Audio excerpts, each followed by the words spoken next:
अमृता दीदी के नाम से पिंजौर क्षेत्र में एक गुरुकुल चला रही हूँ पिछले 25 वर्षों से।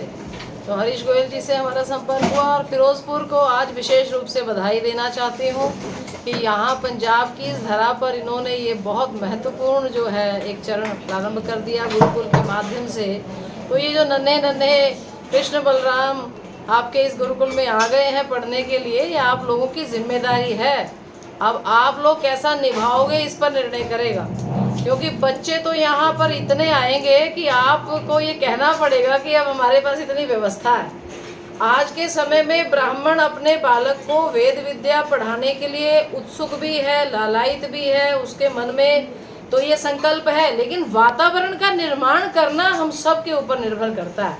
हम सभी लोग मिलकर उस वातावरण को निर्माण करें कि वह ब्राह्मण सम्मान के साथ अपने बालक को इस मार्ग पर चलाए, जिससे वो जब बच्चा इस विद्या को प्राप्त करके फिर बाहर जाएगा कॉलेज यूनिवर्सिटी आदि से आचार्य की डिग्री को प्राप्त करके फिर डॉक्टरेट करके आपके विभिन्न मंदिरों में जब वो सेवा देगा, आपके कर्मकांड पौरोहित्य के कर्म को जब वो संभालने के लिए आगे आएगा, तब सम्मान पूर्वक और एक प्रतिष्ठित आप उसको मानदेय देते हुए इस समाज में प्रतिष्ठित करने का जब संकल्प लेंगे, तब ये जो हमारा एक ऐसा प्रकल्प है गुरुकुल पद्धति का, जो पिछले कुछ एक शताब्दियों में कह लीजिए कि मुगल आक्रमण हुआ, फिर अंग्रेज़ों का शासन जो कुशासन रहा, तो उसके चलते हमारे वेदों की व्याख्याओं को एकदम से भ्रमित करके उसको समाज के अंदर इस प्रकार से प्रस्तुत किया गया है।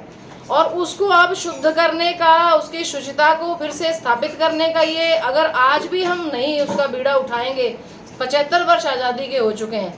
अब सरकारें इस प्रकार से यदि अनुकूलता का वातावरण बना रही हैं, समाज को भी उसके साथ अंगीकार करके इन गुरुकुलों की व्यवस्थाओं में आगे बढ़ना चाहिए और इस पूर्ण पद्धति को पूर्णता के साथ समाज में प्रतिष्ठित करना अपना एक संकल्प आप सभी लोग लें। हमारे माध्यम द्वारा जो फिरोजपुर के निवासी हैं उसको क्या मैसेज देते हैं? अब बहुत बड़ा मैसेज मैं दे ही रही हूँ कि फिरोजपुर के निवासी यह संकल्प लें कि हमारे शहर में एक वेद विद्यालय और गुरुकुल की स्थापना हो चुकी है। आप अपने संतानों को यह गुरुकुल दिखाने के लिए लाया करें। आप अपने बच्चों को इन गुरुकुल के विद्यार्थियों का दूर खड़े होकर दर्शन करवाएं कि यह हमारी मूल प्राचीन पद्धति है शिक्षित होने की, दीक्षित होने की। दीक्षा यहाँ पर जो इनको मिल रही है, दीयते विमलम ज्ञानम क्षीयते कर्म वासना। हमारे यहाँ भारत में शिक्षा का अभिप्राय होता था कि कर्म जनित वासनाओं को कैसे मिटाया जाए, अपनी बुद्धि में विमल ज्ञान की प्रतिष्ठा कैसे की जाए। आज मॉडर्न एजुकेशन कतई इस कार्य को नहीं निभा रही है, इस गुरुकुल में वो निभाया जाएगा। तो आप लोग चाहें तो यहाँ से लाभ लें, झोलियाँ भर भर के ले जाओ और झोलियाँ भर भर के लौटा करके भी जाओ। आपको मान देना है, प्रतिष्ठा देनी है, धन देना है और यहाँ पर अन्न देना है। गुरु जी, क्या पंजाब में पहला गुरुकुल है जी? नहीं, पंजाब में और भी एक आध गुरुकुल चल रहे हैं, लेकिन गुरुकुल शिक्षा पद्धति की पंजाब में नितांत कमी चल रही है और उसको बढ़ाने की आवश्यकता है। हमारा तो ये कहना है हर जिले में पहले एक प्रतिष्ठापित कर दीजिए। जिले की प्रेरणा से फिर अंतः भी जो है छोटे छोटे गांव में और शहर के अंदर गुरुकुल पद्धति तो बिल्कुल हैंड इन हैंड चलनी चाहिए मॉडर्न एजुकेशन के। आज आप जो है क्रिश्चियनों के ईसाई पद्धति से चलने वाले विद्यालयों में अपने बालकों को भेज करके, बाहर से वेशभूषा में तो ईसाई हो ही गए, उनकी सोच और विचार भी ईसाई हो गई है। इसीलिए अपने बूढ़े माँ बाप को छोड़ करके विदेशों में जा रहे हैं और यहाँ पर आपको जो है वृद्धाश्रम बनाने पड़ रहे हैं। ये पंजाब की आज गति हो गई। अगर आपने अपने बच्चे गुरुकुल में पढ़ाए होते तो आज यहाँ वृद्धाश्रम नहीं खुलते, यहाँ कृष्णों के विद्यालय नहीं खुलते, यहाँ ईसाइयत ना पढ़ाई जाती। यहाँ आपको आपके देश की संस्कृति से चलने वाले गुरुकुल, ऐसे गुरुकुलों में अपने बच्चों को आप लोग पढ़ाएं। मेरा यही आपको संदेश है। Harish Goyal, president Shri Rambagh committee.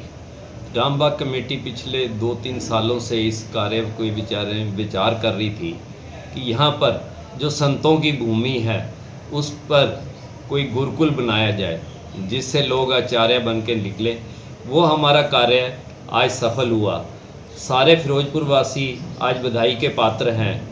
मैं चाहता हूं कि फिरोजपुर वासी को सारा संदेश मीडिया के माध्यम से जाए और वह अपने बच्चों को भी संस्कारी बनाने के लिए इस गुरुकुल में दाखिला करवाएं। इसी कड़ी में संतों ने ये आह्वान भी किया है, पंजाब के सभी ज़िलों में ये गुरुकुल खोला जाएगा। जो अपनी संस्कृति लुप्त होती जा रही है, संस्कृत के बिना ही हम भटकाव में पड़े हुए हैं। कोई चाहता है मुझे शांति विदेश में जाके मिल जाएगी, कोई कहता है मैं अकेला रह के शांति पालूंगा, लेकिन शांति उसके अंदर से मिलनी है। तो ये माध्यम बनेगा कोई कारण जो हमारी अनादिकाल से संस्कृति है। पहली पौड़ी ही हमारे बचपन में गुरुकुल होती है, जो आज हमें फिर से अपनानी पड़ेगी, तभी हम इस कार्य में कामयाब होंगे। ਇਹ ਜਿਹੜੇ ਗੁਰੂਕੁਲ ਹੈ ਇਹਦੇ 'ਚ ਕਿਹੜੀ ਕਲਾਸ ਤੋਂ ਲੈ ਕੇ ਕਿਹੜੀ ਕਲਾਸ ਤੱਕ ਦੇ ਜਿਹੜੇ ਬੱਚੇ ਆ ਐਡਮਿਸ਼ਨ ਲੈ ਸਕਦੇ ਆ ਤੇ ਪੂਰੀ ਜਿਹੜੀ ਪ੍ਰਕਿਰਿਆ ਕੀ ਹੈਗੀ ਹੈ ਜੀ? इसमें 5वीं पास बच्चे जो हम लेते हैं उनकी ये क्लास प्रथमा बोलते हैं हम। जो 6वीं क्लास हमारी होती है उसको प्रथमा बोलते हैं। वो बच्चा 7 साल हमारे पास रहेगा। 7 साल में गुरुकुल में संस्कृत वेदों की स्टडी के साथ आज के दिन की जो ज़रूरत है, हम बच्चों को इंग्लिश, मैथ और कंप्यूटर की शिक्षा भी दिलाएंगे, जिससे वो किसी भी सरकारी नौकरी के लिए भी एलिजिबल है, फ़ौरन में भी वो कार्य कर सकता है। इस तरह से हम ये शिक्षा की पद्धति शुरू करने जा रहे हैं। ਇਹ ਜਿਹੜੀ ਹੈ ਸਟੱਡੀ ਹੈ ਇਹ ਟੋਟਲੀ ਫ੍ਰੀ ਆਫ ਕਾਸਟ ਹੈ ਜੀ? यहाँ पर जितने भी बच्चे हमारे पास आएंगे, लगभग जो बच्चा आज हमारे पास आएगा 7 साल में उसका कोर्स पूरा होगा। 7 साल में उनका रहना, खाना पीना, कपड़े, किताबें सभी फ्री होंगी, जो संस्था की ओर से, शहरवासियों के सहयोग से।